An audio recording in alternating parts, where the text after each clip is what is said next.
जैसे कि आपने देखा जो इंस्क्रिप्शंस है, मैंने आपको स्टार्टिंग बताया कि ये इंस्क्रिप्शन होते हैं शिलालेख, और ये शिलालेख होते हैं जब जो शब्द किसी वस्तु पर जब लिखे जाते हैं तो उसे शिलालेख कहते हैं।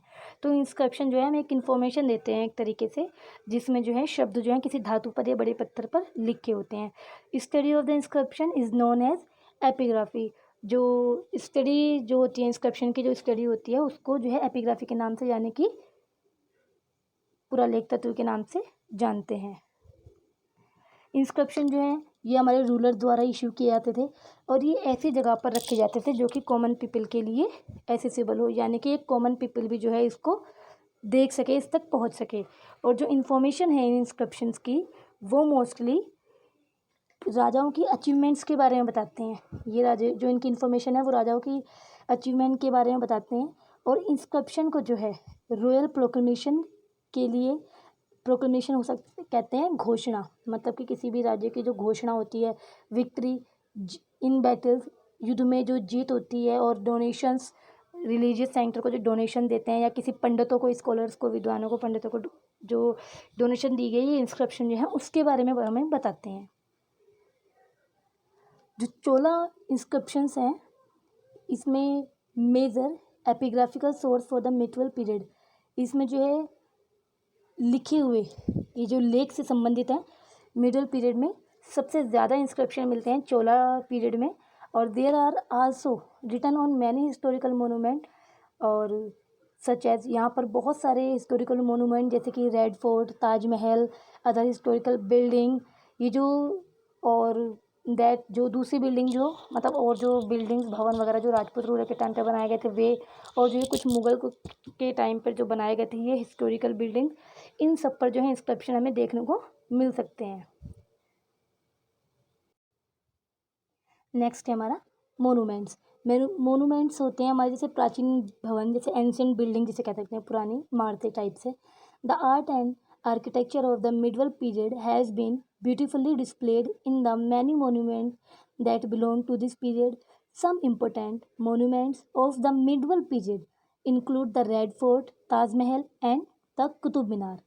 The Temple of South India represent a different style of architecture from the monument built by the ruler of Delhi Sultanate and Mughal Empire.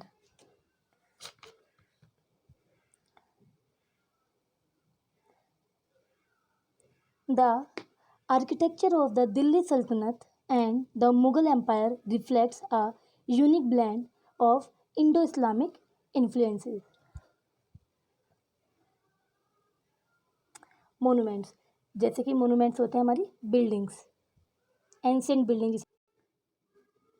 Art और आर्किटेक्चर जो है हमारे मिडिवल पीरियड की, ये डिफरेंट, सॉरी, जो आर्ट और architecture है हमारे मिडिवल पीरियड के, ये बहुत अच्छी से ब्यूटीफुली डिस्प्लेड दिखाई देते हैं। उस समय के जो भी रिलेटेड मोनूमेंट्स हैं, जैसे कि उस समय की जो भी बिल्डिंग है मिडिवल पीरियड की, उसमें आर्ट और आर्किटेक्चर जो है काफ़ी अच्छे से दिखाई देता है। जैसे कि कुछ मोनूमेंट मिडिवल पीरियड के आप सभी जानते भी हैं, अभी आपने ऊपर ही पढ़ा, फिर से यहाँ दिया हुआ है, जैसे कि रेड फोर्ट, ताजमहल, कुतुब मीनार, ये जो है मोनूमेंट कुछ एग्जाम्पल हैं उसके। और जो टेम्पल हैं साउथ इंडिया के, ये एक अलग स्टाइल के, डिफरेंट स्टाइल के आर्किटेक्चर फॉर्म को शो करते हैं मोनूमेंट्स बिल्ड की। जैसे कि यहाँ के जो रूलर्स हैं दिल्ली सल्तनत के और मुग़ल एम्पायर के, इन्होंने अलग तरीके से आर्किटेक्चर को शो किया। और जो साउथ इंडिया जो है टेम्पल्स, उन्होंने एक डिफरेंट स्टाइल आर्किटेक्चर का शो किया।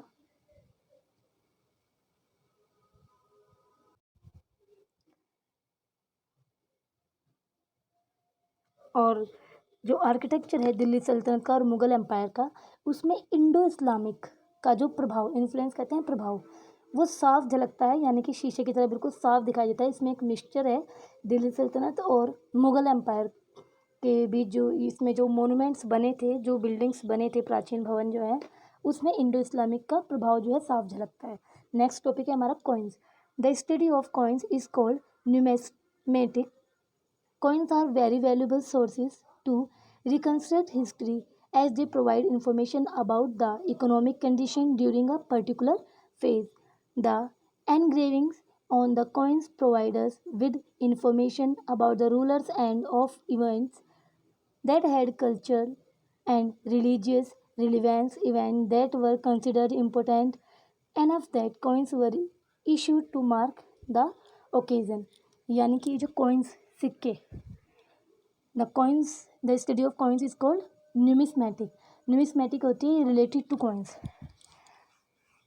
तो स्टडी ऑफ कॉइन्स क्या कहलाता है ना, न्यूमिस्मेटिक. कॉइन्स जो है एक इतना वैल्यूएबल रिसोर्स है हिस्ट्री को जानने के लिए. किसी भी राजा या महाराजा की अगर हम हिस्ट्री जाने तो उसमें जो है ये जो कॉइन से ही सबसे ज़्यादा भूमिका निभाते हैं, क्योंकि उस समय इन कॉइन से हमें उस टाइम की जो है इकोनॉमिक कंडीशन के बारे में पता चल सकता है. जैसे किसी राजा के टाइम पे जो है सोने के सिक्के होते थे, किसी राजा के टाइम पर चांदी के सिक्के होते थे, किसी के टाइम पर ब्रॉन्ज, है ना. तो इस तरीके से अलग अलग जो है अलग अलग रूलर के, राजा किंग के टाइम पर जो है अलग अलग होते, तो अलग अलग सिक्के चलते थे, तो उनसे जो उस समय की इकोनॉमिक कंडीशंस के बारे में पता चलता है. और ये जो engravings on the coins provide us the information about the rulers and events of that had cultural and religious relevance. और जो ये engraving यानी कि सिक्कों पर जो खुदा होता था, जो भी सिक्कों पर छपा होता था, खुदा होता था, गढ़ा होता था, उससे हमें इस बात की इन्फॉर्मेशन मिलती है कि वो किस ओकेज़न पर किसके लिए सिक्के यूज़ किए गए. जैसे कि रिलीजियस रिलीवेंस के लिए और कल्चरल के लिए अलग अलग तरह की चीज़ें छपी होती थी. जैसे इसमें नीचे पिक्चर भी दी हुई है एक, ये देख सकते हैं आप, कॉइन ऑफ मोहम्मद बिन तुगलक. तो इस तरह से यूज़ होते थे. और इनसे हमें, इन कॉइन्स जो है हमें जैसे कि स्पेशल ओकेज़न पर किस तरह के सिक्के यूज़ होते हैं उस तरह की ये इंपॉर्टेंस जो है हमें इसमें बताते हैं. Event that were consider important enough to coins were issued to mark the occasion. मतलब कौन सिक्के किस ओकेज़न पर किस तरीके से यूज़ किए जाते थे उसकी इन्फॉर्मेशन ये कॉइन्स हमें देते हैं. नेक्स्ट देखते हैं. The change in coins that was witnessed during Muhammad bin Tughlaq's reign reflect the condition of economy during his rule. The coins of one ruler found in a distant land also suggested the trade contact one kingdom might have had with another or extent of a kingdom. यानी कि जो सिक्कों का जो change in coin, सिक्कों में जो बदलाव है वो इस चीज़ का गवाह है. ये जो इसका जो हमें देखने को मिलता है ये मोहम्मद बिन तुगलक के समय पर इसकी स्थिति जो है उसकी इकोनॉमिक के समय पर देखने के लिए मिलती है. और ये सिक्के जो है हमें किसी भी रूलर के बारे में ये बताते हैं कि किसी भी लैंड से उसका क्या डिस्टेंस है, या फिर उसका व्यापार जो सिस्टम है, कनेक्शन है, वो किसी एक राज्य का दूसरे राज्य तक किस तरीके से फैला हुआ है, या फिर किसी राजा का राज्य कहाँ तक फैला हुआ है. तो इन सिक्कों से जो है इस चीज़ की पहचान हुआ करती थी.